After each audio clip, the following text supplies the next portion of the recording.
Энэ сарын 19-ны өдөр Баян-Хонгор аймагт байрлах барилгын цэргийн 339-р ангид алба хааж байсан хугацаа цэргийн албан хаагч нас орлоо.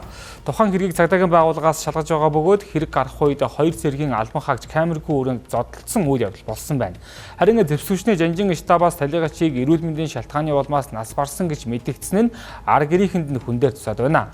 Учир нь талигач хүн эрүүл чирийг бие бэлдэр сайтай байсны дээр өөрийн хүсэлтээр цэрэгт явсныг онцолж байгаа юм а. За хүний эрхийн үндэсний комиссийн өгч байгаа мэдээллээр камергүй орчинд болсон зодооныг бусад цэргийн албан хаагчид нь салгасны дараа өрөөнөөс гарч яваад ухаан алдан унаж эмнэлгийн тусламж авч байх явсаар нас барсан гэсэн байна.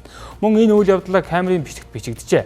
Цагдаагийн байгууллагаас энэ хэрэгтэй холбогдуулан зодсон гэх цэргийн албан хаагчийг шөнийн тэг 2 цагт саадуулан цагдан хорьсон байна. За энэхүү энх цагт цэргийн албан хаагч амь насаа алдаж байгаа хэрэгүүд сар алгасалгүй гарсаар байна.